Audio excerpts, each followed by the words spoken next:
Hi అండి. ఈవేళ వేడివేడి చేపల పులుసు మామిడికాయ వేసుకుని చేసుకుందాం అనుకుంటున్నానండి. దానికోసం ప్యాన్ పెట్టుకుని మెంతులు వేపుకున్నాం. అలాగే రెండే ఉల్లిపాయలండి, ఎక్కువ వేయకూడదు చేపలకి. 2 ఉల్లిపాయలని కచ్చాపచ్చాగా మిక్సీ పెట్టుకుని అప్పుడు దాంట్లో పచ్చిమిరపకాయ, ఉప్పు, కారం వేసుకుని దాన్ని బాగా మగ్గపెట్టానండి. ఈ లోపల చేపలని నిమ్మకాయ, ఉప్పు, పసుపు వేసి శుభ్రంగా కడిగేసి పక్కకు పెట్టేసుకున్నాను. ఆ చేప ముక్కలు తెచ్చి ఈ పేస్ట్ మీద పెట్టుకుంటున్నాం అనమాట. ఆ వేడికి సిమ్లో పెడతాను. ఇప్పుడు ఒక 10 నిమిషాలు, ఒక 5 నిమిషాలు ఆ వేడికి చేప బాగా మగ్గుతుంది అనమాట. అలా పెట్టుకుంటున్నామండి. పెట్టుకున్నప్పుడు ఎప్పుడైనా సరే చేపల కూర అలా పరుచుకోవాలి. అంతేగాని ఎలా పడితే అలా పాడేసి ఎలా పడితే అలా కదపకూడదండి. దానికి గరిటె కూడా బాగోవాలి, అంతేగాని గుంటగరిటెలు అవి పెట్టకూడదు. ఫస్ట్లో నేను గుంటగరిటె పెట్టిన కానండి, అది చేపలు పెట్టినప్పుడు పెట్టలేదు చూసారా. అలా పరిచేసుకున్నాం చేపలు. పరిచేసుకుని దాన్ని మూత వేసేసి ఒక 5 నిమిషాలు అలా మగ్గబెట్టుకుంటాం సిమ్లో. మగ్గబెట్టుకున్నాక అది బాగా మగ్గుతా కింద నుంచి నూనె తేలుతూ ఉంటుంది అన్నమాట.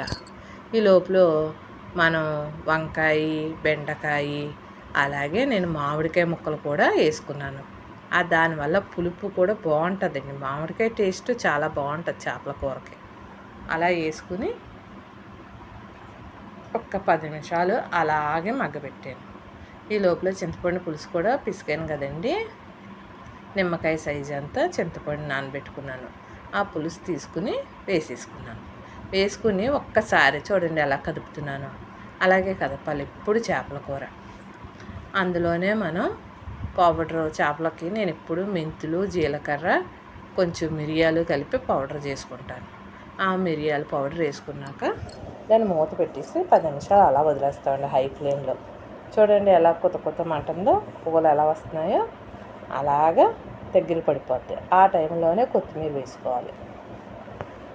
వేసుకుని మళ్ళీ మూత పెట్టేసి అలా వదిలేయాలి.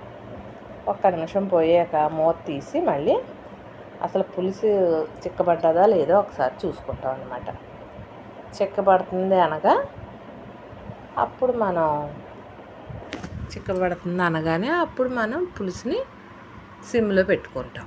సిమ్లో పెట్టుకుని ఒక 10 నిమిషాలు ఉంచుకుంటే అండి చేపల పులుసు రెడీ అయిపోతుంది. దానికోసం చూసావా కొంచెం పులుసులాగా ఉంది కదండి, హైలో పెట్టాం. ఇప్పుడు చూడండి చిక్కబడ్డది కదా, దాన్ని సిమ్లో పెట్టుకుంటాం. సిమ్లో పెట్టుకుని ఒక 10 నిమిషాలు మూత వేసేసి వదిలేస్తాం. అలాగా అది శుభ్రంగా దగ్గరికి వచ్చేస్తుందండి. అంతేనండి. వేడి వేడి అన్నంలో చేపల పులుసు వేసుకుని తింటే అదిరిపోద్దండి.